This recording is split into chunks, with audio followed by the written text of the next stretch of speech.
Welcome to the Danny Clinkscale Reasonably Irreverent podcast. Insightful and witty commentary, probing interviews, and detours from the beaten path. Yes, indeed. Integrity does matter with Easton Roofing. Both Danny and I can speak to that fact. Easton Roofing, you can find them online at eastonroofing.com. Residential, commercial jobs, they handle both. Project manager on every site. Happy to do repairs. They've been voted Best of Houses Award winner for 4 straight years. Angie's List Super Service Award winner. Yep, they've done that too. Just check out those Google reviews. You'll see how satisfied their customers are. No payments collected until you're 100% satisfied. Credit cards, they're accepted. Financing available as well. So if you've got some tight times, which I know a lot of people do during these difficult times, they're happy to help you out and get you financed. Call 913-257-5426. Kaylee and Taylor be happy to get the process rolling. Remember, estimates are free. Inspections are free. So if that roof is getting older, if it's been knocked around with some of the storms this summer, don't hesitate. Whether it's your home or your business, call Easton Roofing today, 913-257-5426, serving the entire metro area, including Lawrence and Topeka. That is Easton Roofing. Integrity matters. Danny, how are you, my friend? Doing just fine. Start off with a little shout-out today because he's an avid listener of the show, and today's subject for Kansas City Profiles, presented by Easton Roofing's Larry Hawley, the former William Jewell basketball coach. Great, fun stories he told on today's edition, and he told me that he never misses your show and this segment, so glad to have you out there, Larry. And he was a great subject for an interview, a lot of fun, and really some tremendous stories, and over 900 wins kind of gets it done during a college basketball coaching career. You think so? Yeah, I think so. You're going to go ahead and sign off on his career? Yeah, it's okay. Why we have you in, Danny? Seeing there's only about 7 or 8 other guys have done it ever.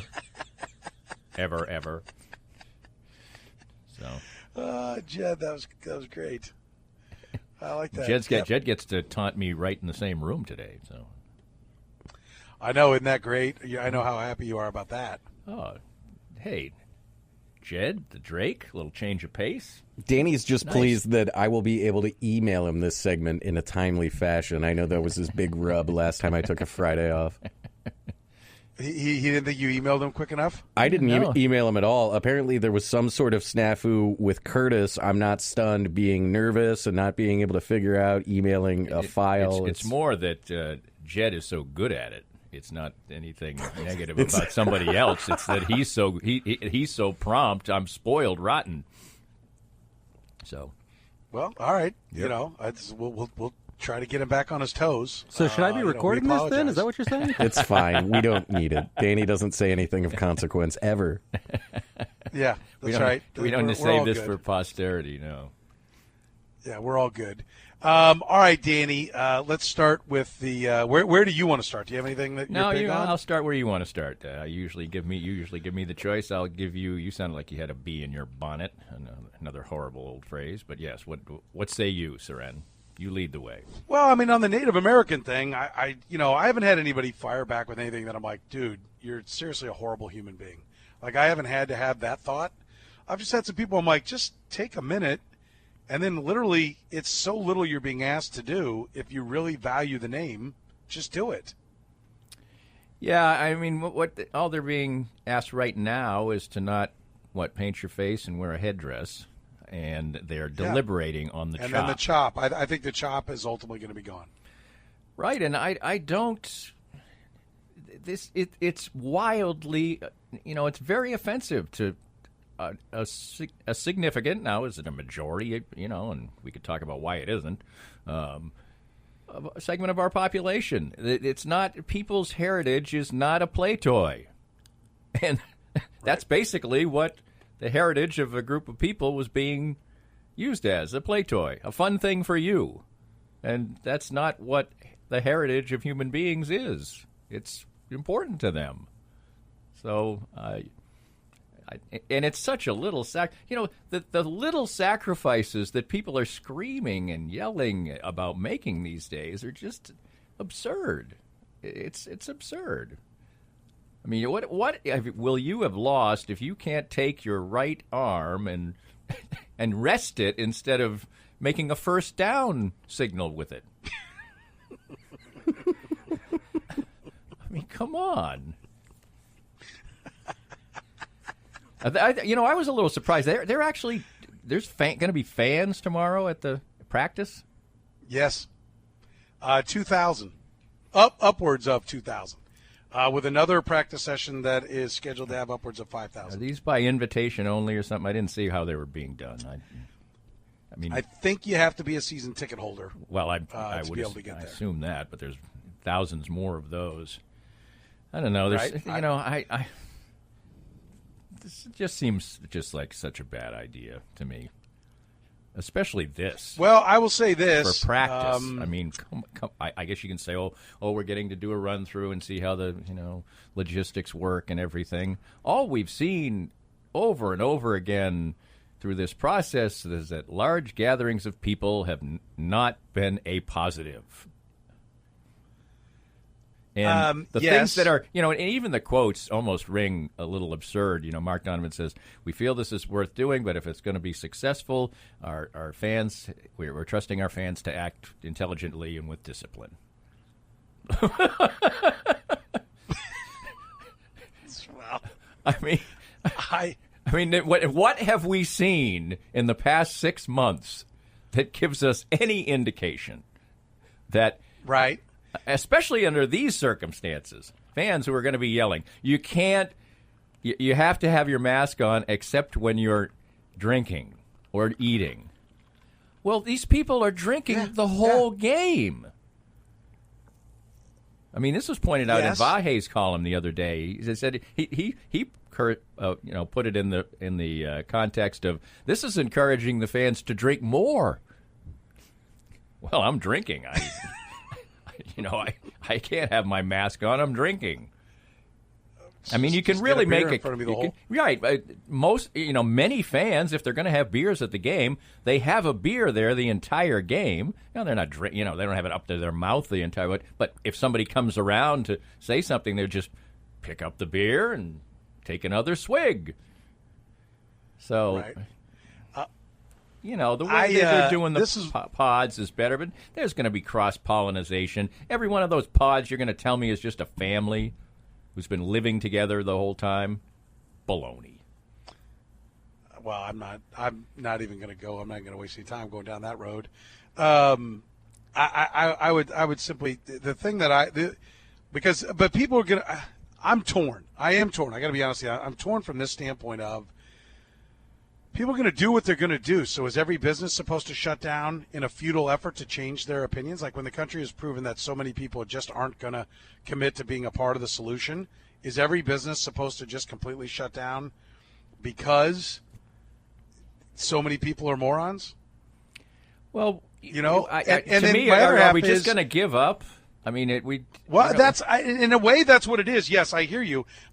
Half of me is like everybody has to do their part, but like when so many aren't willing to do their part, like other companies, these businesses, the Chiefs aren't going to not survive if they don't have fans.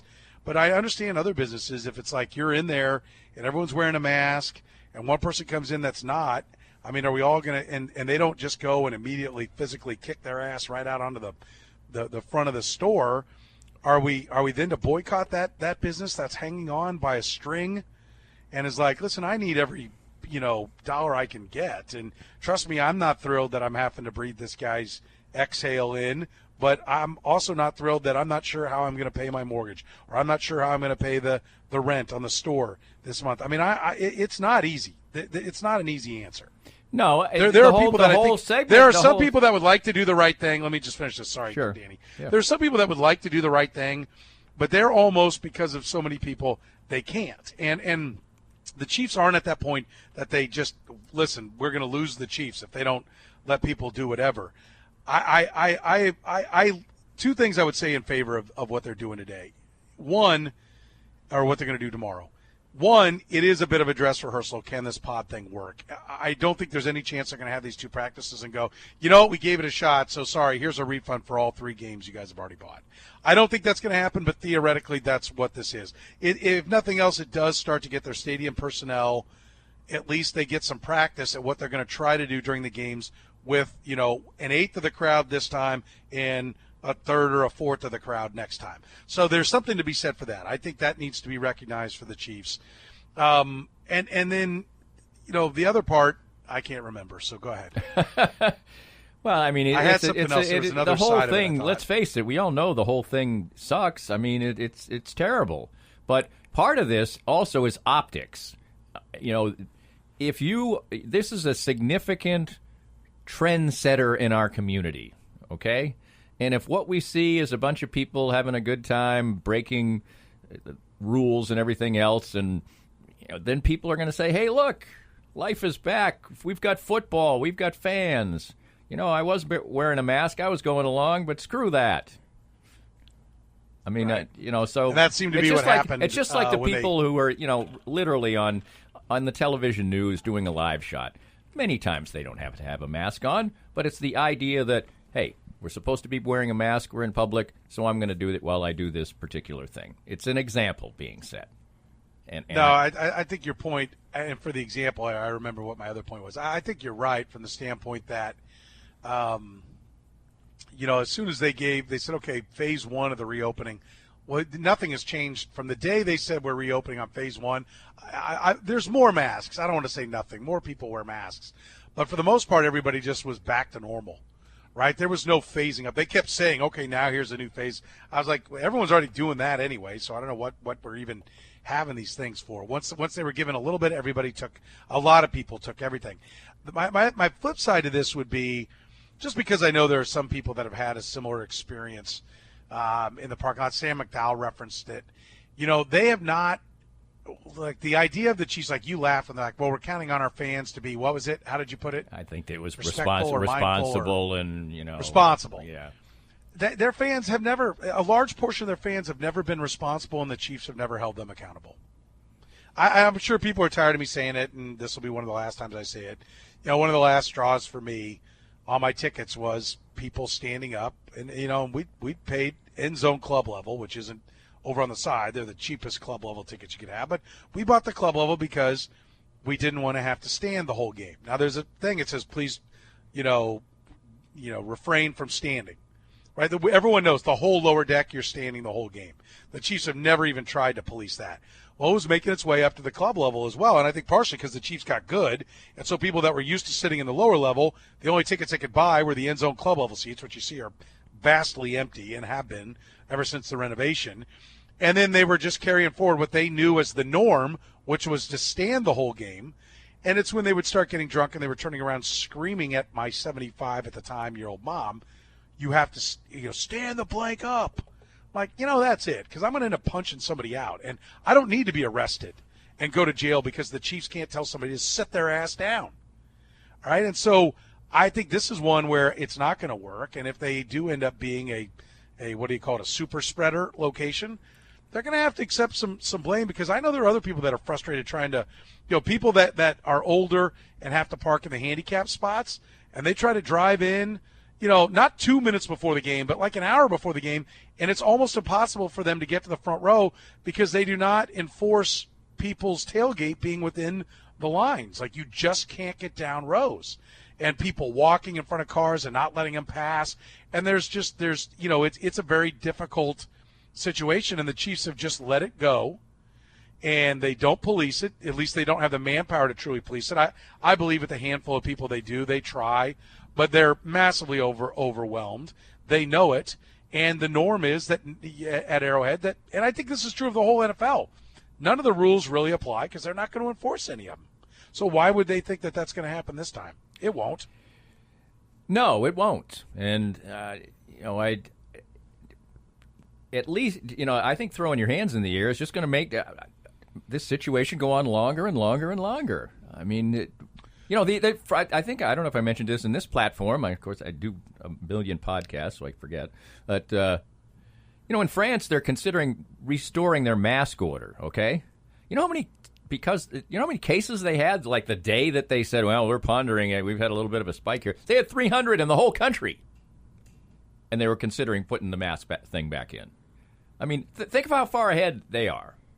That 300 in the entire nation is causing alarm for them. We get 300 in Kansas City every day. Yeah. And France is probably, I know size-wise, is roughly the size of Texas, right? But the population, I think it's, more than Texas, but it's not the United States of America. I get that. But no, but I think what is Texas putting up every day? 10,000? Oh, undoubtedly. Undoubtedly. I thought at one point they were like approaching 10,000 a day. Right. It's probably so down 300 in France, 10,000 in Texas. Right. And by the way, take my numbers with a grain of salt. I'm not an expert on that. I think I just saw it on an alert I got on my phone at one point or something. But, Listen, I hope it works. I think it's a well-thought-out plan if people will follow it. I think the Chiefs are kidding themselves if they think it's going to be followed by even 50% of the people. Right, and I think it's just not even the mask wearing necessarily. I think it's the pods and how they're constructed.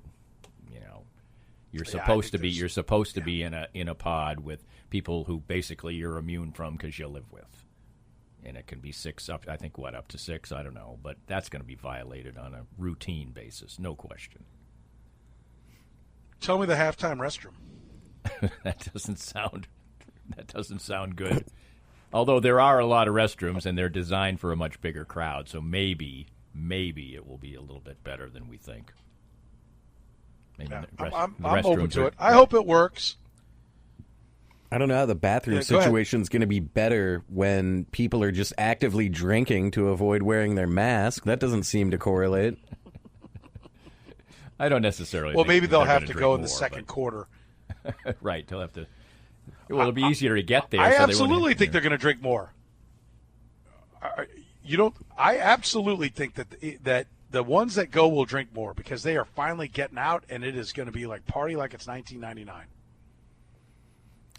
We'll see. Although for many it would be hard to drink more. I mean, they probably passed out. They were probably at Mach 5 anyway. So. Well, and the other issue that isn't even taken into account is that they're going to allow tailgating. How are they going to promote social distancing and Danny's idea that they're talking about with the pods? If you're supposed to tailgate with your own pod, I get that, but if your buddy Jim is having a tailgate and you go over there and your pod of 6 people are at Jim's tailgate with his 6 people, it just seems terrible. Agreed. Yep. But I will say that there's a whole group of people that think it seems like it's about time. Right, but about time just means we're going to have this situation forever. We're never going to get past it. Sure, it's about time. Everybody wants it to be about time, but it would be about time right now if we had done what we were supposed to. We will take a break. We'll come back more with Danny Klinkskill. Danny Unleashed, brought to you by our friends at Easton Roofing. Integrity matters. Find them online at eastonroofing.com or call 913-257-5426. No payment collected until you're 100% satisfied. That is Easton Roofing. We'll get into some Royals. Sal Perez now on the IL. With the blurred vision. We will also talk some more about the Kansas City Chiefs. Wouldn't mind hearing some Les Miles maybe with Danny coming up next in the program. More of Danny's Reasonably Irreverent podcast after this. We're here with Joe Spiker, the CEO and president of Easton Roofing. And Joe, you had a great year in 2019, a record year. 2020 comes, things are moving smoothly along, and then the coronavirus comes. But your company seemed to be very ready, very proactive, and very ready to serve your customers well. Yeah, we adopted social distancing very early before the cities even put out the notices. And we started working from home. We are largely cloud-based as a company, so that transition was easy. Our technicians are wearing masks and gloves, and salespeople are not meeting with homeowners. We're doing everything digitally and doing everything we can to do our part to get over this as quickly as possible. So for any needs that people have right now, what's the best way to get in touch with you? Well, you can always call us, 913-257-5426. But the best way is to go to eastonroofing.com, put your information in, and we'll give you a call. Easton Roofing. Integrity matters. I asked, name the only 2 players in NBA history with a season of 240 or more made threes and a shooting percentage of 45% from three-point land. Danny, Soren. 240 and 45%. Yes, sir. Sunvold shot well over 50. He's still got the record for the best percentage, but he didn't shoot that many. No, and like I was thinking about Tim Legler because he's on TV and he won the 3-point champion, 3-point field goal percentage one year. But I don't think he shot very many either. I think Steph might have hit that kind of percent. I mean, you got to throw him out at least once. Is it Steph? Steph is one of them. And how many are there? There are two. Okay. Steph and Harden's pumped up that many, but I don't know that he's hit that kind of percentage. Right. Well, maybe I'm going to try this as a step. Go ahead.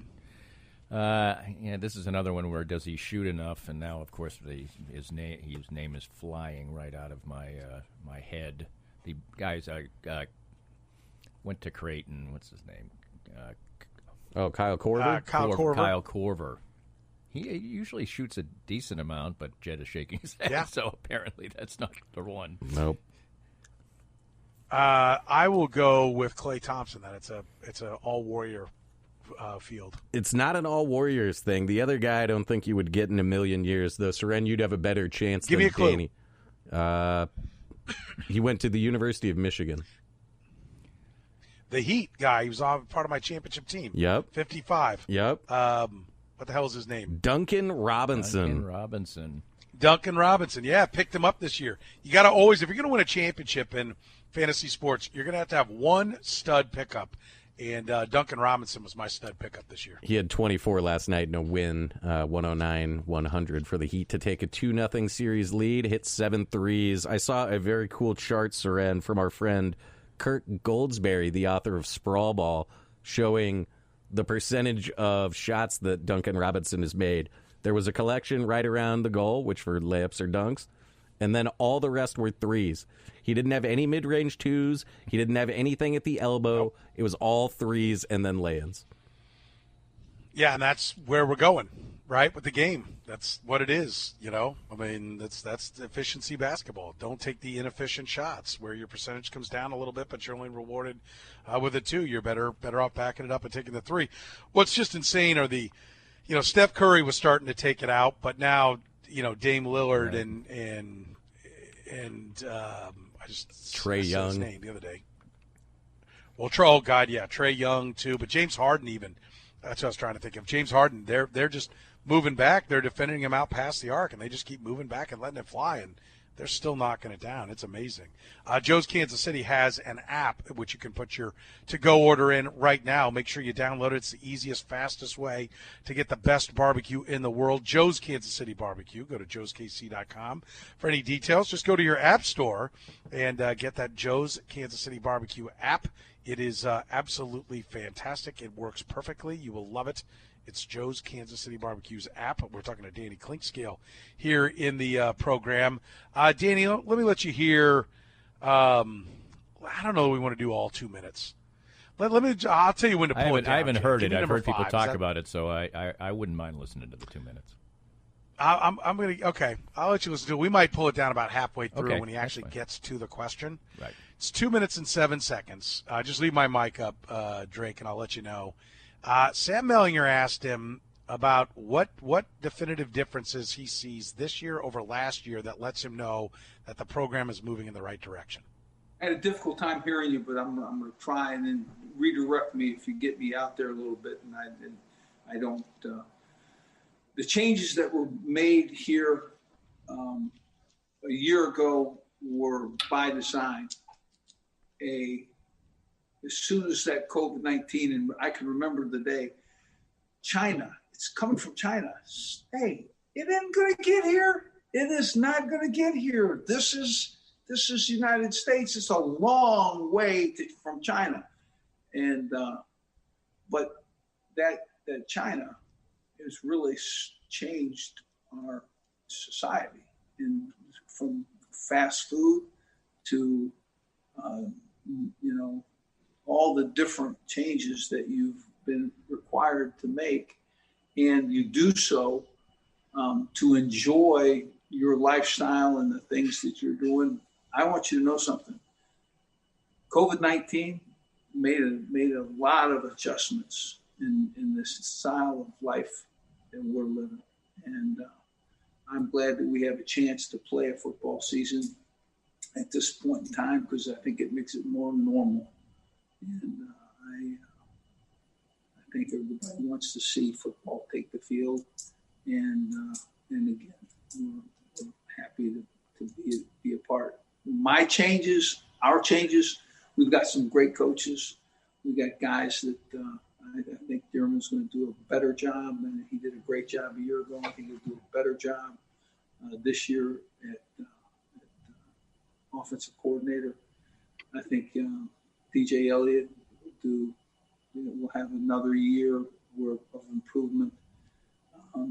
Our special teams guy and Jonathan Wallace. We're going to make some changes, and there's going to be a different culture here, but that stinking virus has had some effect. All right, I went ahead and played it all because I'm like, well, let's see what the actual changes are. Like, and I think there's actually a whole side of this that's not getting talked about, because your reaction is just, he's asked about how the program's getting better, and he's to China, it's not going to get here. This kind of weird, like, he's an odd guy. He's going to be odd. I've said if they win, he'll be a character. If they lose, everyone will say, what the hell was that? That's just the nature of the beast. But just, what do you think, Danny? And we'll get to them, what he said the changes are that show progress. Well, I think that there have been times when his stream of consciousness, to be polite, is more than just a little concerning. I think that's fair. I was just talking to Jed. Last year on his radio show, he was asked by his son to tell an old family story that clearly his son had heard a million times, and it was a famous family story, and he couldn't tell it. I mean, he bumbled his way through this story that he clearly had told 100 times in his life, and I think I find it concerning. I do.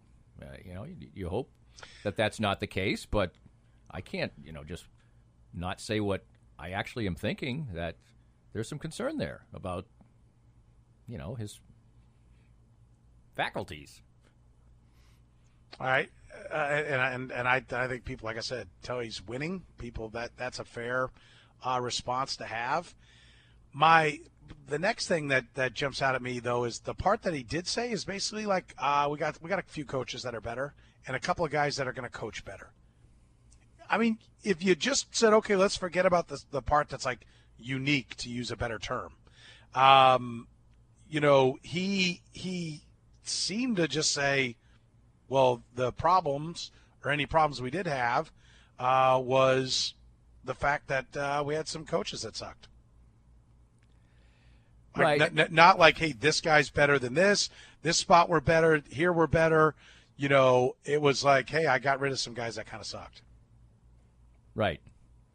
And, he brought up the special teams coach, which I don't know, when you have big problems, I don't know, the special teams coach is the biggest thing. So, but at least I will say this, at least he came back around to what was really asked of him. He did.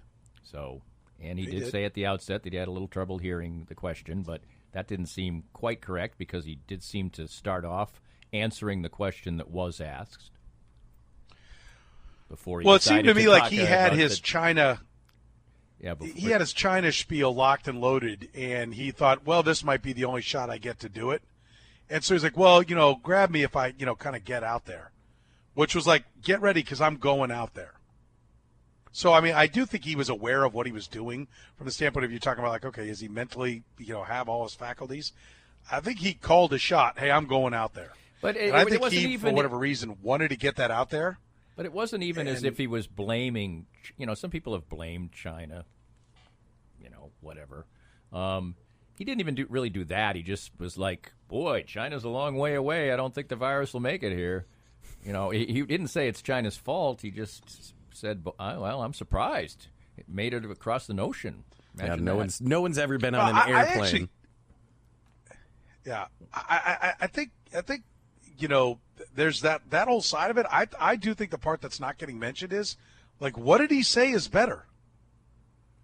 Right. He said that maybe the special teams coaching will be better. That was the only specific thing he said. Yeah, I mean, there was no, like, what would you hang your hat on as a fan that, like, okay, yeah, here we go. Let's see this better. It was some abstract. He basically said, the coaches that, to me, it's like sour grapes. Yeah, everyone who left sucks. Well, the only thing I think from a football standpoint. That's not what he said, but that's what you take away from it. The only thing I can take away from a football standpoint is that what he was saying is that the COVID virus had screwed up the process of them improving because, they didn't have the time or, this was going to be a big off season for them. But he didn't specifically say that. He just said COVID screwed a lot of things up. Well, and that's where, to me, even less confidence in what's going on, because it seems like it's almost like, hey, we're going to suck again, but it's not our fault. COVID did this one. Right. That was really, if you wanted to say something was tangibly said, he was saying that our progress is being slowed by COVID. See, we're not going to be that much better, but darn, it was COVID this year. So Andy Reid's not, well, of course, Andy Reid's coming off a Super Bowl. That's not a fair comparison. I don't know how many coaches are getting a chance to throw COVID out there. Because everyone else has to deal with COVID. I had already asked him when that question was asked about recruiting, and to give him a window of like, okay, here's a chance to maybe sell that. Yeah, we're killing it in recruiting. They are doing well. They're number 42 out of 60 out of all the schools, but 65 Power 5 schools. If they would hold on to 42, that'd be a really good accomplishment for Kansas when it's all said and done. But I said, what is that? And I got a substantive answer. I said, what is the recruiting? How's COVID affected the recruiting? I said, you got the Big Ten and Pac-12 not playing, and that like there are people saying, well, hey, let's open it up to transfers. Let's let these kids, like Lane Kiffin's like, we should let the Big Ten and Pac-12 kids transfer. He's wanting to jump on those kids, right? So if you're thinking that way, then aren't you? You're certainly thinking about their recruiting class, aren't you? Let's get on those Big Ten and Pac-12 kids and see if we can get them. Now, I get that particularly the Pac-12 is out there, but when you're at Kansas, you don't cross paths with, Iowa or Indiana. Right. Or, Indiana's probably a really good example. It's a kind of and he said, well, to his credit, he said, no, we don't really cross paths with the Big Ten. I'm like, okay, you're focusing all Louisiana, Texas, and that's fine if that's where all your resources are going and it works, and the number 40 kid in Louisiana is probably better than number 1 kid in Iowa. I got no problem with that approach. But, I kind of gave him that opening, and he's kind of like, yeah, no, that's not affecting us at all. But then when it comes to how are you better, this COVID's a bitch, man. Don't expect much from us. And okay. And darn, the Chinese buffet is good, but we can't have it right now. How about fast food? That's what's changed at fast food. I think that he was kind of talking about Chinese food. He's in what? I think that's what was where he was. He says China's had a big impact. Fast food. I think it's probably within his lifetime.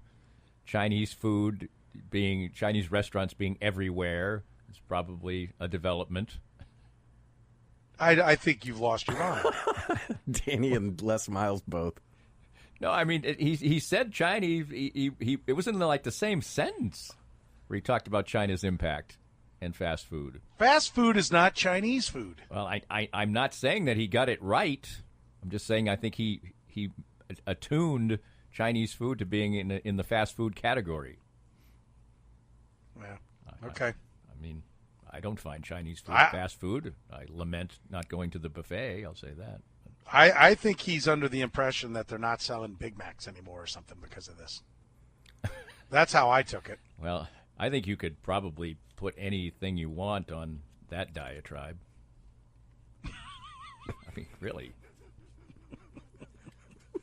We'll talk about the Royals next with Danny Clinkscale here in the program. He's brought to you by our friends at Easton. More of Danny's Reasonably Irreverent podcast after this. We're here with Joe Spiker, the CEO and president of Easton Roofing. What's the difference at this time of year as we head toward the warmer months for homeowners, and what should they be looking at, coronavirus or not? If you didn't do a good job of home maintenance in the fall, cleaning your gutters out, when we get the spring rains, that can be a real problem. So you want to make sure that you've done a good job on your home maintenance, cleaning your gutters out. We can help with that. I always tell people they never get their roof inspected. They get their furnace inspected once a year, but they never get their roof inspected. And we do the inspection on your roof for free. So you call, you make an appointment, and we'll show up, do the inspection. It's free. You should have your roof looked at once a year. Take advantage of us. And most likely you're fine. And if there's a problem, hopefully we can get out in front of it and save you money in the end. So for any needs that people have right now, what's the best way to get in touch with you? Well, you can always call us, 913-257-5426. But the best way is to go to eastonroofing.com, put your information in, and we'll give you a call. Easton Roofing. Integrity matters.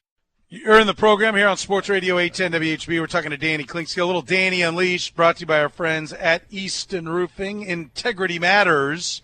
One of the fastest growing companies in Kansas City is Easton Roofing. Why? People are thrilled with the work they do. Check out their Google reviews. You'll see for yourself. Give them a call right now at 913-257-5426. See them online at eastonroofing.com. The entire metro area, including Lawrence and Topeka, that is what they service. Take advantage of it. No payment collected until you're 100% satisfied. Financing available as well. Get a free inspection, a free estimate if you do need some work done, be it a repair or a new roof. They'll be happy to do it for you. Easton Roofing, find them online at eastonroofing.com. Danny, I've never thought that this team had a shot, and I was hoping to be able to say that I was wrong. But I didn't think we were going to see them in a situation where they were making a run at it. I keep asking Jeff Passan, and he thinks there's going to be a really quiet trade market. But to me, there's so many teams in it, and there are teams like the Reds and White Sox that need to be trying to get something done because they haven't done anything for so long. The Padres need to be trying to make the most out of this chance. There's going to be so few sellers that I think this actually, you ought to be able to get something good in return. Maybe I'm wrong, and maybe everyone's just going to say, listen, we get a total mulligan on this. Let's just not screw anything up. And so it will be really quiet, but I don't think it should be. I think some teams, should be really aggressive, and the Royals should be one of them as far as trying to sell some pieces. Well, I think the Royals should certainly take advantage if the market is there. I heard the segment with Jeff, and he makes, standard baseball good points.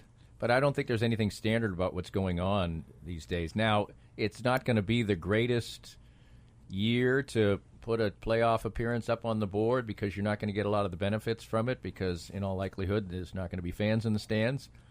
But still, if you're talking about you haven't been in the playoffs and such, and you can just scratch that off your resume, that would be a good thing. And I do think there are going to be some teams and general managers who want to make a little bit of a mark, and you only need, like you said, there probably are only a handful of teams who are going to consider themselves completely out of it. And unfortunately for this discussion, the Royals probably at this point don't think they're one of them because they at least have played better after their 3-10 start.